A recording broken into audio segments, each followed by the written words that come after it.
احترامات زما یوټیوب چینل ته یو ځل بیا ښه راغلاست. دا زموږ او ستاسو د مایکروسافټ ورډ دویم درس دی او په دې درس کې به موږ او تاسو په دې باندې کار کوو چې څنګه موږ او تاسو کولی شو مایکروسافټ ورډ خلاص کړو. نو د مایکروسافټ ورډ خلاصولو موږ سره ډېرې زیاتې طریقې دي، خو تر ټولو لنډه او اسانه طریقه یې دا دی چې تاسو د کیبورډ څخه وینډوز او آر بټنه پریس کړئ او دلته په رن کمانډ کې ورته وین ورډ ولیکئ. وین ورډ لیکل نه وروسته دغلته سمپلی اوکې باندې کلیک واخلئ او تاسو سره به مایکروسافټ ورډ خلاص شي. دویمه لاره یې څه داسې دی چې تاسو کولی شئ دغلته سرچ ته راشئ او سرچ کې ورته ولیکئ ورډ لیکل نه وروسته دغلته اوپن باندې کلیک واخلئ، نو تاسو کولی شئ په اسانۍ سره مایکروسافټ ورډ د دې لارې څخه خلاص کړئ. هغه ستاسو خوښه دی چې په هره لاره تاسو مایکروسافټ ورډ خلاصوئ خلاص یې کړئ. نو کله چې هم تاسو مایکروسافټ ورډ خلاصوئ دغسې یو انټرفیس به تاسو سره مخې ته راځي چې د دغه آیکن په واسطه موږ کولی شو یو مایکروسافټ ورډ فایل کلوز کړو، د دې په واسطه یې موږ کولی شو ساحه وړوکی او غټ کړو او د دې په واسطه یې کولی شو مینیمایز کړو، یعنې پټې کړو صفحې نه.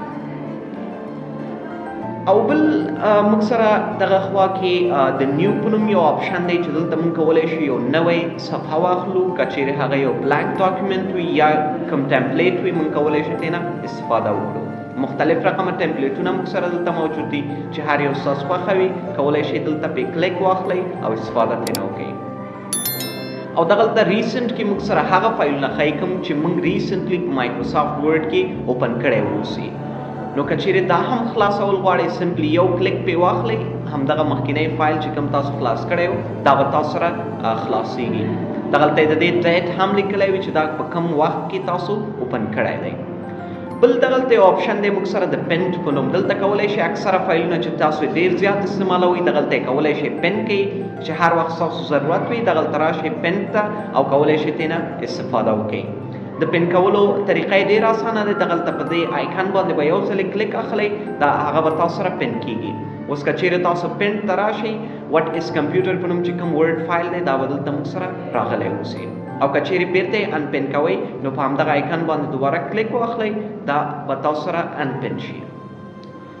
بل په مایکروسافټ ورډ کې مهم بل آپشن موږ سره د ټمپلیټس دي چې په دې کې موږ سره مختلفه ټمپلیټونه موجود وي، هرې موضوع مربوطه چې موږ کولی شو ترېنه استفاده وکړو. فرض مثال که چیرې زه غواړم یو سی وي جوړ کړم، نو که چیرې دا کار زه په خپله ترسره کومه نو له ما نه ډېر وخت نیسي. دغلته موږ سره یو څه ټمپلیټونه تیار موجود وي د سی وي په اړه، تاسو کولی شئ د هغوی نه استفاده وکړئ. فرض مثال دغه ما سره یو ریزیومې دی، دا هم ما سره یو ریزیومې دی، کولی شئ ترېنه استفاده وکړئ. صرف یو کلیک پې واخلئ او دغلته سمپلی کریټ باندې کلیک واخلئ. کلیک اخیستل نه وروسته به همدغه ټمپلیټ تاسو سره په مایکروسافټ ورډ کې خلاصیږي. اوس کولی شئ دلته خپل معلومات ورسره ولیکئ. فرض مثال زه راغلم ما خپل معلومات دغلته ولیکل.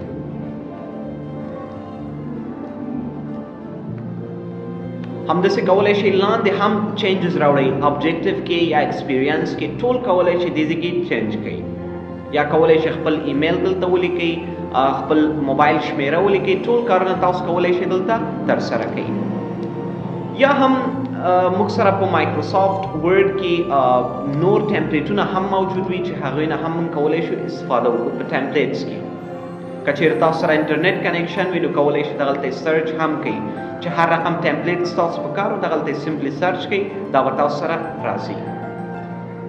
بل موږ سره دلته په اوپن کې یو څه موضوعات دي، اکثره وخت موږ سره داسې کېږي یو فایل وي موږ سره په کمپیوټر کې موږ خپل ځان سره سیف کړی اوسي، موږ غواړو هغه بیرته خلاص کړو، نو موږ کولی شو هغه کار د اوپن لارې ترسره کړو. دغلته موږ سره ډاکومنټس مخکیني هم ښیي او پینټ هم ښیي موږ سره، او کولی شئ دغلته براوز باندې سمپلی کلیک واخلئ او چې کوم ځای کې تاسو سره فایل موجود وي هماغه ورته انتخاب کړئ او اوپن یې کړئ. سمپلی اوپن باندې به کلیک اخلئ، هغه فایل به تاسو سره اوپن کېږي که چیرې تاسو سره کوم فایل موجود وي. فرض مثال ما سره دغلته د یو فایل دی د وټ از کمپیوټر په نوم، زه دا اوپن کول غواړم نو ډېرې په اسانۍ سره به دا موږ سره اوپن کېږي. نو دا و زموږ او ستاسو د مایکروسافټ ورډ دوهم درس. انشاءالله دریم درس به هم ډېر ژر اپلوډ شي.